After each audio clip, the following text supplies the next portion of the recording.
बिस्मिल्लाहिर्रहमानिर्रहीम। Dear students, welcome to your biology class. Biology की class में खुशामदीद। Ninth biology.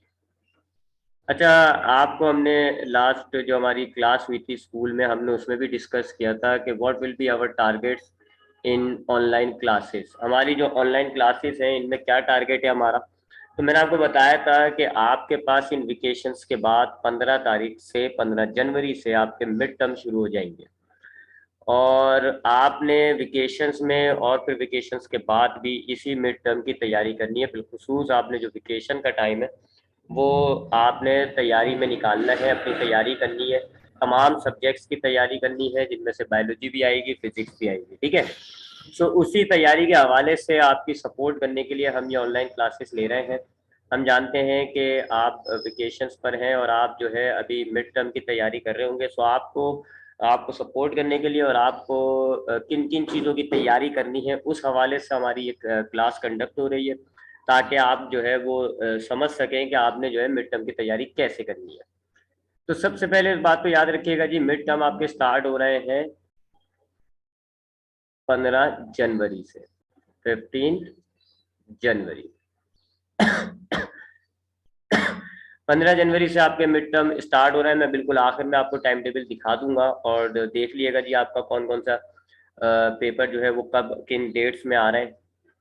और ज़्यादा गैप नहीं है, एक एक दिन का आपके पास है, इन पेपर्स में गैप है। तो इस एक दिन के गैप में आप तैयारी नहीं करते बल्कि आप उसमें जो है वो रिवीजन करते हैं। सो अपने उन एक दिन के गैप्स को आपने प्रिपरेशन के लिए नहीं रखना बल्कि रिवीजन के लिए रखना है। प्रिपरेशन आपको 15 जनवरी से पहले ही करनी है।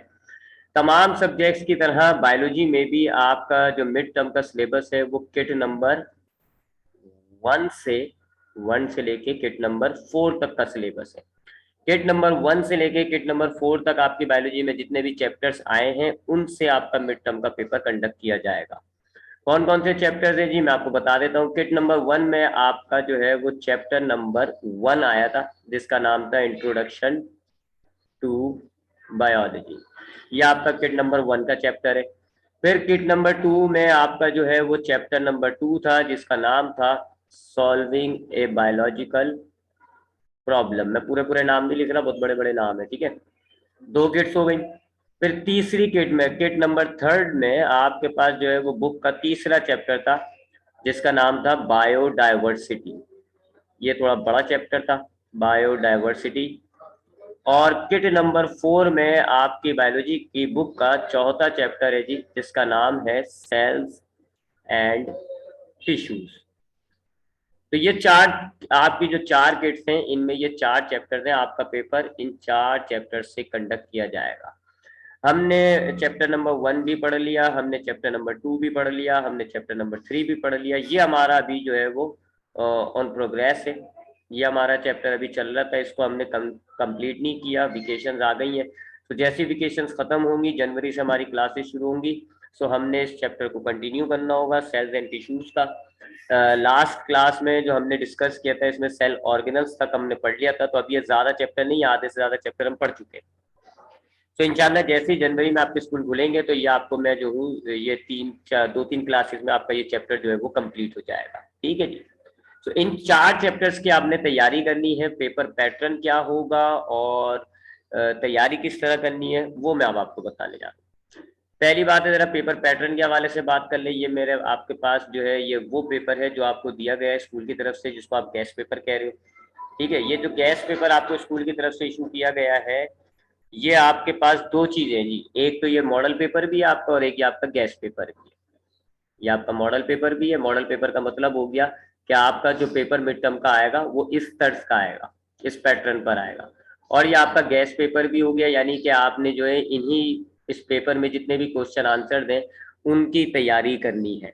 सो दैट पेपर जो कि आपको स्कूल की तरफ से दिया गया है, ये आपका मॉडल पेपर भी है और ये आपका गैस पेपर भी है। सो गैस पेपर का मतलब हो जाएगा कि आपने सिर्फ यही क्वेश्चंस याद करना है। जितने क्वेश्चंस आपके इस गैस पेपर में शामिल हैं सारे क्वेश्चन आंसर्स को आपने याद करना है। इनमें कुछ शॉर्ट क्वेश्चंस भी हैं, इनमें कुछ लॉन्ग क्वेश्चंस भी हैं। इनकी तैयारी कर लें तो आपको समझ लें कि आपने जो है वो अपने मिड टर्म का सिलेबस कंप्लीट कर दिया।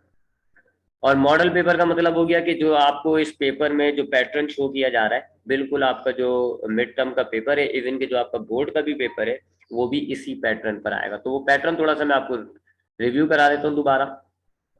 आपका जो बायोलॉजी का पेपर होता है, इसके टोटल मार्क्स होते हैं 60। टोटल मार्क्स कितने हैं इसके? 60। 15 नंबर का प्रैक्टिकल जो है वो अलहदा होता है, तो टोटल 75 बन जाते हैं। 60 मार्क्स का पेपर आता है जी, जो कि 3 सेक्शन में डिवाइड हुआ हुआ होता है, सेक्शन ए, सेक्शन बी और सेक्शन सी। 3 सेक्शन में डिवाइड हुआ हुआ होगा।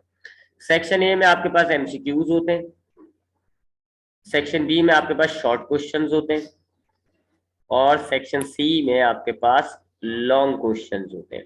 ठीक है जी, 3 हिस्सों में तकसीम है आपका। सेक्शन ए एमसीक्यूज का है, सेक्शन बी शॉर्ट क्वेश्चंस का है, सेक्शन सी जो है वो आपका लॉन्ग क्वेश्चन का है। सेक्शन ए के मार्क्स होते हैं जी 12। इसमें आपको 12 एमसीक्यूज दिए जाएंगे और आपने पूरे 12 अटेम्प्ट करने होंगे। ठीक है, 12 एमसीक्यूज का ये सेक्शन होगा, 12 एमसीक्यूज आपने अटेम्प्ट करने, 12 नंबर जो है वो आपको मिल जाएंगे। सेक्शन बी पर आए तो सेक्शन बी जो है वो 30 मार्क्स का होता है, 30 मार्क्स का। इसमें आपको टोटल क्वेश्चंस दिए जाएंगे जी 15। टोटल क्वेश्चंस कितने होंगे? 15। और आपको इन 15 में से अटेम्प्ट कितने करने होंगे? आपको अटेम्प्ट करने होंगे इसमें से 10 क्वेश्चन। ठीक है जी, 15 क्वेश्चन आएंगे सेक्शन बी में, 10 आपने अटेम्प्ट करने, 5 आपने चॉइस में छोड़ देना है। अब जो 10 क्वेश्चन आप अटेम्प्ट करेंगे, हर एक क्वेश्चन के 3 नंबर है, तो 3 नंबर का एक क्वेश्चन है, 10 क्वेश्चन हो जाएंगे 30 मार्क्स के। ठीक है जी, ये सेक्शन बी हो गया। सेक्शन सी की बात करें अगर हम, सेक्शन सी की बात करें तो सेक्शन सी लॉन्ग क्वेश्चन होते हैं, इनमें आपको जो है डिटेल जवाब लिखना होता है। इसमें आपको जो टोटल क्वेश्चन दिए जाएंगे वो 5 दिए जाएंगे, और आपने इन 5 में से 3 क्वेश्चन को अटेम्प्ट करना है। 2 आपने चॉइस में छोड़ देना है, 3 क्वेश्चन को आप अटेम्प्ट करेंगे, हर एक क्वेश्चन के 6 नंबर होंगे, तो फिर ये सेक्शन हो जाएगा आपका 18 नंबर का। जी आपका पेपर पैटर्न है, सिंपल सा पेपर पैटर्न है जी। 3 सेक्शन के अंदर आपका पेपर डिवाइड होगा। सेक्शन ए एमसीक्यूज, 12 एमसीक्यूज है, 12 के 12 आपने सॉल्व करना है। Section B short question answer, 15 question आएंगे, 10 आपने अटेम्प्ट करना है, 5 आप चॉइस में छोड़ देंगे। सेक्शन सी लॉन्ग क्वेश्चन का होगा, इसमें आपके पास 5 क्वेश्चन आएंगे, 3 आपने अटेम्प्ट करना है, 2 आप चॉइस में छोड़ दें। शॉर्ट क्वेश्चन के मार्किंग नोट कर लीजिएगा, 3 नंबर का होता है, 3 नंबर के हिसाब से जवाब लिखना, ज्यादा डिटेल नहीं रखिएगा, सिर्फ 3 नंबर के हिसाब से आपने जवाब लिखना होगा। और लॉन्ग क्वेश्चन के मार्क्स देख लें जी 6 है, तो यहाँ आपने जवाब को डिटेल करना होगा, अपने जवाब को थोड़ा सा एक्सपेंड करना होगा, एक्सप्लेनेशन देनी होगी ज्यादा बड़ी, क्योंकि ये मार्क्स ज्यादा है, 2 शॉर्ट क्वेश्चन के बराबर होता है एक लॉन्ग। ठीक है, तो टोटल आप देख लें जी 12, 30 और 18, टोटल जो है वो आपका 60 बन जाता है। यही आपके बोर्ड का पेपर पैटर्न भी रहेगा, यही आपके मॉडल पेपर का भी पेपर पैटर्न रहेगा। ठीक है, तो ये तो हमने पढ़ लिया जी कि हमारा पेपर पैटर्न क्या होगा। अब आते हैं इस मॉडल पेपर के कैश होने की तरफ। तो ये मैं आपको पहले बता चुका हूँ, ये आपका वो मॉडल पेपर है जो आपने स्कूल को दिया है, तो स्कूल वालों ने आपको दिया है। ये इसके कुछ एमसीक्यूज है जिसको अभी हम सॉल्व करना शुरू करेंगे। इन एमसीक्यूज को मैं सॉल्व कराऊंगा, आपने इनको देखना है, समझना है जी कि क्या आंसर है इनके, और फिर आपने इनको याद कर लेना है। फिर उसके बाद ये सेक्शन बी है जी, इसमें से आपको 10 अटेम्प्ट करने होंगे। वैसे तो आपके पास यहाँ तो बहुत सारे हैं, लेकिन पेपर में आपके पास 15 क्वेश्चन आएंगे, कोई और करके, जैसे ये और हुआ है ना, ऐसे कोई और करके नहीं होगा, सिर्फ 15 क्वेश्चन होंगे, आपने 10 अटेम्प्ट करने, 5 आपको छोड़ना है। और इसी तरह ये सेक्शन सी आ जाएगा जी, इसमें आपको 3 क्वेश्चन अटेम्प्ट करने होंगे, टोटल 5 दिए जाएंगे, टोटल 5 दिए जाएंगे। यहाँ तो और करके आपको बहुत सारे दिए हैं, लेकिन आप नंबर देख लो, एक ये रहा, 1 2 3 4 5। ठीक है, और करके नहीं आएंगे ये तो आपको बस यहाँ गैस पेपर में और करके डाला हुआ है। अदरवाइज सिर्फ 5 क्वेश्चन होंगे, आपने 3 अटेम्प्ट करना है, तो आपने चॉइस में छोड़ दिया। तो चले जी अब जरा एमसीक्यूज की तरफ आ जाते हैं, देखते हैं जी कौन कौन से एमसीक्यूज है हमारे पास जो गैस पेपर में दिए गए हैं। रिमेंबर, ये एमसीक्यूज जो है वो चैप्टर नंबर 1 से लेके चैप्टर नंबर 4 तक हो सकते हैं। तो पहले एमसीक्यूज की तरफ आते हैं जी। पहले एमसीक्यूज में कह रहे हैं science of diagnosis and treatment of disease. ये पहले चैप्टर का एमसीक्यूज है, आपकी बुक में भी ये है, आपके नोट्स में भी एमसीक्यूज मौजूद है। Science of diagnosis and treatment of disease, बीमारियों को डायग्नोस मतलब पकड़ना, तशख्खुस करना, आइडेंटिफाई करना कि कौन सी बीमारी है, और ट्रीटमेंट का मतलब होता है उसका इलाज करना। तो साइंस की वो कौन सी फील्ड होती है जिसमें हम बीमारियों को डायग्नोस करते हैं, यानी उसका तशख़्ख़ुस करते हैं, उसको आइडेंटिफाई करते हैं और फिर उसका इलाज करते हैं। तो इसके आपको 4 ऑप्शन दिए जा रहे हैं जी, एग्रीकल्चर, मेडिसिन, सर्जरी या बोथ बी एंड सी। तो याद रखिएगा एग्रीकल्चर के अंदर तो हम जो है वो प्लांटेशन करते हैं जी, बड़ी जमीनों पर हम फसलें उगाते हैं, एग्रीकल्चर का मतलब ये होता है। मेडिसिन जो है ये इसका करेक्ट आंसर है। मेडिसिन जो है साइंस की वो फील्ड है जिसमें आप बीमारियों को आइडेंटिफाई करके उसका इलाज बनाते हैं, इलाज बताते हैं। सर्जरी के अंदर आपने जो है वो बॉडी को डायसेक्ट करके उसके जो ऑर्गन्स होते हैं जिनमें फॉल्ट आ रहा होता है उनको या तो रिप्लेस कर देते हैं या रिपेयर कर देते हैं या रिमूव कर देते हैं। ठीक है जी, तो काटना पीटना ये सर्जरी है। और ए और बोथ बी और सी का मतलब होगा कि ए और बी सी दोनों, तो ये इसका करेक्ट आंसर है जी, इसका बी मेडिसिन। ठीक है जी। अक्सर यहाँ पे लोग क्या करते हैं जी, डी को लगा देते हैं, बी और सी, वो समझते हैं मेडिसिन भी सर्जरी भी। तो सर्जरी साइंस अलग साइंस है। सर्जरी के अंदर आपने ऑर्गन्स जो फॉल्टेड ऑर्गन्स होते हैं उनको रिप्लेस या रिमूव करना होता है। ठीक है, जबकि मेडिसिन में आप बीमारियों को आइडेंटिफाई करके उसका इलाज करते हैं। इसी तरह अब इस एमसीक्यूज को देखते हैं जी, कह रहे हैं सिलेक्ट द ऑड वन, इन चारों ऑप्शन में जो बिल्कुल एक दूसरे से अलग है उसको आइडेंटिफाई करें। ठीक है जी, तो और देखते हैं जिनमें से कौन कौन सा है। ए ऑप्शन है आपके पास थ्योरी, बी है लॉ, सी है हाइपोथेसिस, डी है रेशियो। सो अगर आप ए बी सी को देखें तो ए बी सी जो है ये आपके साइंटिफिक मेथड के स्टेप्स हैं। सी आपकी हाइपोथेसिस जो है ये स्टेप होता है, फिर हाइपोथेसिस अगर वेरीफाई हो जाए तो थ्योरी बन जाती है वो आपका वो, और फिर अगर थ्योरी को मजीद आप एक्सपेरिमेंटली प्रूव कर देते हैं तो वो लॉ बन जाता है। तो ये तीनों तो आपस में जुड़े हुए हैं, थ्योरी, लॉ और हाइपोथेसिस तीनों आपस में लिंक है। ये रेशियो बिल्कुल अलग है और ये हम साइंटिफिक मेथड में ये रेगुलरली कभी कभार अगर हमें डेटा एनालिसिस करनी होती है तो हम रेशियो को यूज करते हैं। तो it is not the part of scientific method, while A B C option जो है वो साइंटिफिक मेथड का पार्ट है। तो इन चारों में अजीब जो है ऑड जो है वो ये हो जाता है, रेशियो ऑड है क्योंकि वो साइंटिफिक मेथड का पार्ट नहीं है। इस एमसीक्यूज पे आते हैं, बेसिक यूनिट ऑफ क्लासिफिकेशन। जो क्लासिफिकेशन हम करते हैं लिविंग ऑर्गेनिजम्स की उसका बेसिक यूनिट क्या होता है, यानी उसका सबसे छोटा लेवल क्या होता है।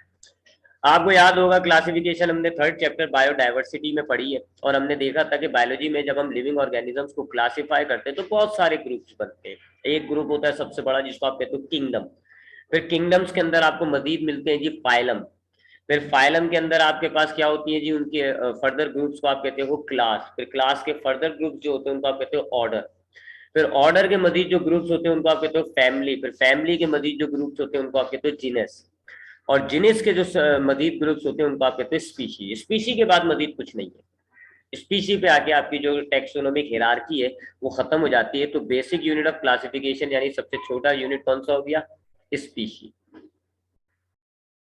यहाँ एक बात नोट कर लिएगा जी, अक्सर जो है ये एमसीक्यूज थोड़ा सा कॉम्प्लिकेट हो जाता है, कभी कभार ये कहते हैं बेसिक यूनिट ऑफ क्लासिफिकेशन तो उसका एक आंसर है स्पीशी, कभी कभार कहते हैं basic unit of living organism. तो अब जानदारों का तो बेसिक यूनिट क्या होता है, सेल। कभी कहते हैं जी बेसिक यूनिट ऑफ इनहेरिटेंस, यानी जो आपके करेक्टर्स माँ बाप से औलादों में मुंतकिल हो रहे होते हैं इनके अंदर सबसे छोटी इकाई, सबसे छोटा यूनिट क्या है, तो वो होते हैं जीन्स। तो ये जरा ध्यान में रख लिएगा। अगर आपसे कहा जाए basic unit of living organisms तो आप कहेंगे सेल।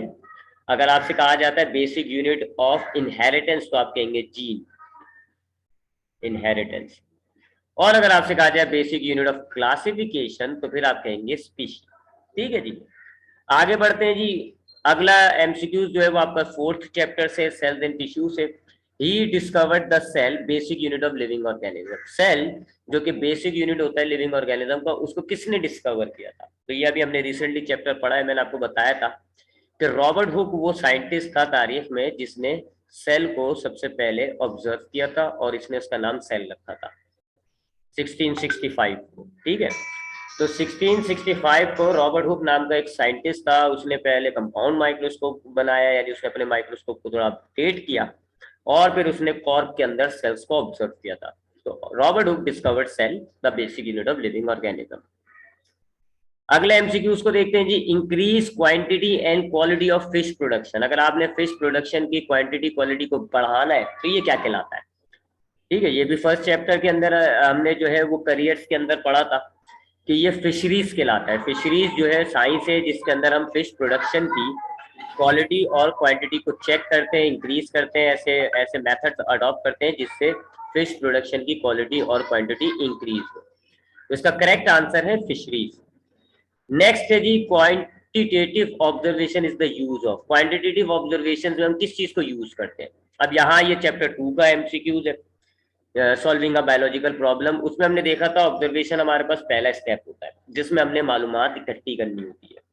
बायोलॉजिकल मेथड में जो पहला स्टेप होता है वो होता है ऑब्जर्वेशन, और इसमें आपने इंफॉर्मेशन को गैदर करना होता है, मालूमात इकट्ठी करनी होती है। अब ऑब्जर्वेशन दो तरह की होती है, एक कहलाती है क्वालिटेटिव क्वालिटेटिव और एक कहलाती है क्वांटिटेटिव। दो तरह की ऑब्जर्वेशंस होती है, क्वालिटेटिव और क्वांटिटेटिव। क्वालिटेटिव ऑब्जर्वेशंस क्या होती है जी? ऐसी ऑब्जर्वेशंस जो बगैर मेजर करे हासिल की जाती है, सेंसेस के जरिए इस्तेमाल ली जाती है। ठीक है जी, इनके अंदर कोई मेजरमेंट नहीं होती, नो मेजरमेंट। और ये कैसे हासिल करते हो आप? सेंसेस के जरिए। जबकि क्वांटिटेटिव ऑब्जर्वेशन जो है ये बकायदा मेजर करके ली जाती है, इनके अंदर आपको मेजरमेंट्स मिलती हैं, मेजर करते हो आप, और जाहिर बात है फिर इनको आप सेंसेस से नहीं बल्कि इंस्ट्रूमेंट से हासिल करते हो आप। तो ये दो तरह की ऑब्जर्वेशन हमने चैप्टर नंबर 2 में पढ़ी है। यहाँ हमसे बात की जा रही है क्वांटिटेटिव की, यानी इस वाले की। तो अब जो क्वांटिटेटिव ऑब्जर्वेशन होती है ये हम जो है मेजर करके हासिल करते हैं, और इनको हम कैसे हासिल करेंगे जी? By using the equipments. ठीक है जी। नेक्स्ट है the family of mustard is. ये जो मस्टर्ड प्लांट है इसकी फैमिली क्या है? ये आपने पढ़ा है पूरा, आपने इसका जो है वो चैप्टर नंबर 3 में इसकी पूरी टेक्सोनोमिक हायरार्की देखी है कि मस्टर्ड का, यानी कि जिसको हम बायोलॉजी में ब्रासिका कंपेस्ट्रिस कहते हैं, तो इसका किंगडम क्या होता है, फाइलम क्या होता है, क्लास क्या होती है, ऑर्डर क्या होता है। तो उसमें से आपसे फैमिली पूछी जा रही है, तो ब्रासिका कंपेस्ट्रिस यानी कि मस्टर्ड की फैमिली जो है वो ये है, A option, Brassica C. Next है जी आपके पास prokaryotic cell do not contain. Prokaryotic cells में क्या नहीं होता? ये हमने चैप्टर नंबर 3 में पढ़ा है, और चैप्टर नंबर 4 में इसको मजीद पढ़ेंगे, प्रोकैरियोटिक और यूकैरियोटिक सेल्स को। बहरहाल हमने चैप्टर नंबर 3 में पढ़ा है। मुझे जरा डायग्राम ये साइड से थोड़ा सा रब करना पड़ेगा, फिर मैं यहाँ दिखा देता हूँ आपको।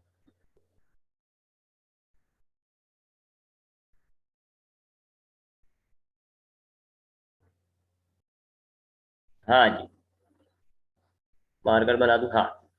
तो हमने पढ़ा है जी कि दो किस्म के सेल्स होते हैं। एक होता है, हमने ये चैप्टर 3 में अभी थोड़ा सा डिटेल में नहीं पढ़ा, सिर्फ हमने एक आइडिया लिया था, और चैप्टर 4 में हम इसको जरा डिटेल में पढ़ेंगे। दो किस्म के सेल्स होते हैं, एक वो सेल होते हैं जिनमें आपको न्यूक्लियस वाज़े तौर पे नजर आ रहा होता है, और एक ऐसे सेल्स होते हैं जिनमें न्यूक्लियस जो है वो आपको वाज़े तौर पे नजर नहीं आ रहा होता, क्रोमोसोम खुले होते हैं, साइटोप्लाज्म में डिस्पर्स हुआ हुआ है। तो ये जो होता है जिनमें न्यूक्लियस आपको विजिबल होगा उनको आप कहते हो यूकैरियोटिक सेल, यूकैरियोटिक। ठीक है जी, पूरा नाम लिखा मैं। और जिनमें न्यूक्लियस विजिबल नहीं होता, न्यूक्लियस मेम्ब्रेन नहीं होती, जिसकी वजह से न्यूक्लियस बनता ही नहीं है, नजर ही नहीं आ रहा होता, ऐसे सेल्स को हम कहते हैं प्रोकैरियोटिक। तो अब यहाँ पे क्या कह रहे हैं जी? प्रोकैरियोटिक सेल्स के अंदर क्या नहीं होता? तो ये नहीं होता जी, उसमें न्यूक्लियस नहीं होता। ठीक है, बाकी राइबोसोम्स मौजूद होते हैं जी, ऐसे नुक्ते नुक्ते से राइबोसोम्स होते हैं। सेल मेम्ब्रेन भी देख लीजिए, ये रही सेल मेम्ब्रेन, और सेल वॉल भी होती है इनमें, यहाँ ना सेल वॉल भी होती है इनमें। तो क्या चीज नहीं है इनके अंदर? एक वेल डिफाइंड डिस्टिंक्ट न्यूक्लियस नहीं होता। ठीक है जी, आगे बढ़ते हैं जी, नेक्स्ट एमसीक्यूज पे आते हैं। A localised group of organism that belong to same species. अगर हम ऑर्गेनिजम्स की सेम स्पीशीज का ग्रुप बना दें, ये level of organisation chapter number 1। Chapter number 1 में लेवल ऑफ ऑर्गेनाइजेशन में आपने देखा था कि स्पीशी होती है जी, ठीक है, जो एक सिंगल ऑर्गेनिज्म आप कह लो। अगर आप सिमिलर स्पीशीज इकट्ठी कर लेते हो, सिमिलर स्पीशीज को अगर आप इकट्ठा करते हो तो ये कहलाती है पॉपुलेशन। और अगर आप डिफरेंट स्पीशीज इकट्ठी करते हैं, डिफरेंट स्पीशीज, तो फिर ये कहलाती है कम्युनिटी। मिसाल के तौर पे मैंने आपको इसकी एग्जाम्पल दी थी कि अगर आप एक शादी में चले जाए, वहाँ चचा, मामू, ताया, ताई, नाना, नानी, मुख्तलिफ इंसान आए हुए होते हैं, ये सारे क्या है जी? एक ही स्पीशी का कलेक्शन हुआ हुआ है, एक ही स्पीशी का ग्रुप बना हुआ है, तो वो कहलाएगी पॉपुलेशन। और अगर हम मुख्तलिफ ऑर्गेनिजम्स को इकट्ठा कर लें, जैसे इंसान भी है, गधा भी है, घोड़ा भी है, पौधे भी है, इंसेक्ट्स भी है, तो फिर ये कहलाती है कम्युनिटी। तो एक चीज का फर्क है इनमें, यहाँ सिमिलर स्पीशीज होती हैं और यहाँ डिफरेंट स्पीशीज होती है, बस इस चीज का फर्क होता है पॉपुलेशन और कम्युनिटी में। सो ये क्या कह रहे हैं? ग्रुप ऑफ ऑर्गेनिज्म है जिनका ताल्लुक एक ही स्पीशीज से, तो अब एक ही स्पीशी का ग्रुप बना लो तो ये हो जाती है पॉपुलेशन। नेक्स्ट है जी scientific reasoning move from specific to general. ये भी हमने चैप्टर नंबर 2 में पढ़ा है। जैसे अभी मैंने आपको बताया कि चैप्टर नंबर 2 में ऑब्जर्वेशन की 2 टाइप होती हैं, तो रीजनिंग की भी 2 टाइप्स होती हैं। रीजनिंग की हमारे पास 2 टाइप्स होती है, एक कहलाती है इंडक्टिव रीजनिंग, एक कहलाती है इंडक्टिव रीजनिंग और एक कहलाती है डिडक्टिव रीजनिंग। इंडक्टिव रीजनिंग में क्या होता है जी, आपके पास स्पेसिफिक रिजल्ट होते हैं और आप उससे जनरल रिजल्ट बना लेते हैं, ठीक है। और डिडक्टिव रीजनिंग में क्या होता है, जनरल रिजल्ट आपके पास होंगे और आप उस जनरल रिजल्ट से एक स्पेसिफिक रिजल्ट बना देंगे, ठीक है जी। स्पेसिफिक जनरल ये सब आपको एक्सप्लेन किया जा चुका है। जनरल का मतलब होता है जो किसी एक पर्टिकुलर चीज का ना हो बल्कि बहुत सारी कलेक्शन का हो। स्पेसिफिक का मतलब किसी खास का। तो अब यहाँ पे क्या कह रहे हैं जी, साइंटिफिक रीजनिंग है जिसके अंदर आपने स्पेसिफिक से जर्नल बनाया है, यानी कि ये स्पेसिफिक से जर्नल रिजल्ट आप हासिल कर रहे हो। तो अगर आप स्पेसिफिक से जर्नल रिजल्ट हासिल करते हो तो इसको आप क्या कहोगे, इसको आप कहोगे इंडक्टिव रीजनिंग, ठीक है जी। नेक्स्ट एमसीक्यूज पर आते हैं। इन 4 किंगडम क्लासिफिकेशन, 4 किंगडम वाली जो क्लासिफिकेशन होती है जो कोपलैंड ने दी थी, kingdom Metaphyta include all of the following except. अब ये चैप्टर नंबर 3 का है, इसमें आपने किंगडम्स पढ़े थे, आपको याद हो मैंने आपको बताया था कि पहले 2 किंगडम्स थे, कार्ल लिनियस ने 2 किंगडम्स बनाए थे, फिर 3 किंगडम्स हो गए थी, अर्नेस्ट हैकल ने 3 किंगडम कर दिए थे और उसके बाद कोपलैंड ने 4 किंगडम कर दिए थे। तो अब कोपलैंड के जो 4 किंगडम थे कौन कौन से थे, kingdom protista, kingdom monera, kingdom metaphyta और किंगडम मेटाजोआ। अब जो मेटाफाइटा होता है ये एक्चुअल में किंगडम प्लांट ही था, जिसका नाम उसने चेंज कर दिया था ये किंगडम प्लांट थी। तो अब उसमें ये एंजियोस्पर्म्स भी होते हैं, गैम्नोस्पर्म्स भी होते हैं, ब्रायोफाइट्स भी होते हैं, ये तीनों पौधे, बी सी डी ऑप्शन जो है ना, एंजियोस्पर्म्स, गैम्नोस्पर्म्स और ब्रायोफाइट्स, यार प्लांट। जबकि एल्गी जो है वो किंगडम मेटाफाइटा में नहीं था, ये प्रोटिस्टा में था, लिहाजा कौन सा इंक्लूड नहीं है, एल्गी, ठीक है। तो जब उसने कोपलैंड ने 4 किंगडम बनाए थे तो उसने एल्गी को प्रोटिस्टा में रख दिया था, एंजियोस्पर्म्स, गैम्नोस्पर्म्स और ब्रायोफाइट्स को उसने मेटाफाइटा में इंक्लूड किया था। तो ये सवाल आपसे पूछा जा रहा है कि 4 किंगडम वाली जो क्लासिफिकेशन है उसमें किंगडम मेटाफाइटा में कौन सा शामिल नहीं था, तो आपने जवाब दिया एल्गी। नेक्स्ट पर आते हैं जी, this tissue conduct water salt in plant, इस वाले की बात कर रहा हूँ मैं। ये चैप्टर 4 का है और अभी तक हमने ये टॉपिक नहीं पढ़ा। चैप्टर नंबर 4 में ये टॉपिक है और टिश्यूज के अंदर हम पढ़ेंगे। जाहिर बात है अभी तो हमने सेल पढ़ा है, अभी हम जब टिश्यूज में आएंगे तब मैं आपको ज्यादा अच्छा एक्सप्लेन करूंगा। बहरहाल जहन में रख लिएगा अभी फिलहाल इसमें एमसीक्यूज को सॉल्व करने के लिए कि प्लांट में 2 स्पेशलाइज्ड टिश्यू होते हैं, चाहे प्लांट की रूट हो, चाहे प्लांट का स्टेम हो, चाहे प्लांट की लीफ हो। इन तीनों पार्ट्स के अंदर प्लांट में 2 खास किस्म के टिश्यूज होते हैं जिनको हम कहते हैं कंडक्टिव टिश्यूज। कंडक्टिव टिश्यूज, एक का काम होता है वाटर को कंडक्ट करना, पानी को जो है वो रूट से लेके जा रहा होता है, वाटर कंडक्ट करता है। जबकि दूसरा टिश्यू जो है वो फूड को कंडक्ट कर रहा होता है, यानी एक खाने की नाली कह लो आप, एक पानी की नाली। तो जो खाने को कंडक्ट कर रहा होता है उस टिश्यू को, जो पानी को कंडक्ट कर रहा होता है उस टिश्यू को हम कहते हैं जाइलम, और जो फूड को कंडक्ट कर रहा होता है उस टिश्यू को हम कहते हैं फ्लोएम, ठीक है जी।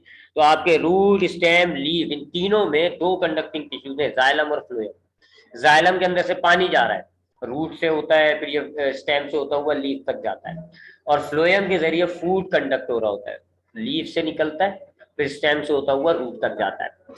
तो कौन सा टिश्यू है जो कंडक्ट करता है वाटर और उसके अंदर जो डिजोल्व सॉल्ट होते हैं, तो इसका जवाब है xylem, A.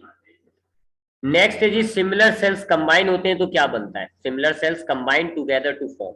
Chapter number 1 level of organisation, हमने देखा था कि मुख्तलिफ सेल्स जब कंबाइन होते हैं तो टिश्यू बनता है, फिर जब टिश्यू कंबाइन होते हैं तो ऑर्गन्स बनते हैं, ऑर्गन्स कंबाइन होते हैं तो सिस्टम बनते हैं, सिस्टम्स कंबाइन होती है तो पूरी बॉडी बन जाती है। नेक्स्ट है जी, field of research that examines mathematical representations of biological system. Research की वो फील्ड जिसके अंदर हम बायोलॉजिकल सिस्टम की मैथमेटिकल रिप्रेजेंटेशंस को स्टडी करते हैं, यानी कि मैथमेटिक्स और बायोलॉजी दोनों लिंक हो रही होती है, तो वो क्या कहलाती है, वो कहलाती है मैथमेटिकल बायोलॉजी, या ये बी ऑप्शन मैथमेटिकल बायोलॉजी। उसके बाद 8 है जी, members of which kingdom have cell wall and all are heterotrophs. कौन सा किंगडम ऐसा होता है जिसके ऑर्गेनिजम्स में सेल वॉल होती है और वो हेटरोट्रॉप होते हैं? तो अब याद होगा जी, सेल वॉल एक में नहीं होती है, एनिमल्स में नहीं होती। किंगडम एनिमेलिया में सेल वॉल नहीं होती, प्लांट में भी होती है, एल्गीज में भी होती है, फंगस वगैरह में भी होती है। लेकिन प्लांटी जो है उसमें वो ऑटोट्रॉप होते हैं, हेटरोट्रॉप नहीं होते। तो ये हो गया जी किंगडम फंजाई। ठीक है जी। ये जो मुनैरा होते हैं ये वाले, पहला पार्ट, ये तो इनके तो आपने हटा ही दे, क्योंकि ये तो प्रोकैरियोटिक होते हैं, ये तो बिल्कुल ही डिफरेंट है। ये जो प्रोटिस्टा होते हैं इनके अंदर ऑटोट्रॉप ज्यादा होते हैं, प्लांटी जो है वो ऑटोट्रॉप्स होते हैं, जबकि फंगस जो है वो ऐसे ऑर्गेनिजम्स हैं, या किंगडम फंजाई के जो ऑर्गेनिजम्स हैं उनमें सेल वॉल होती है और वो एनिमल्स की तरह हेटरोट्रॉप होते हैं। ठीक है जी। यहाँ तक अब हम अपनी क्लास को वाइंड अप करेंगे जी। अभी बस टाइम यहाँ पे हमारा ओवर होता जा रहा है।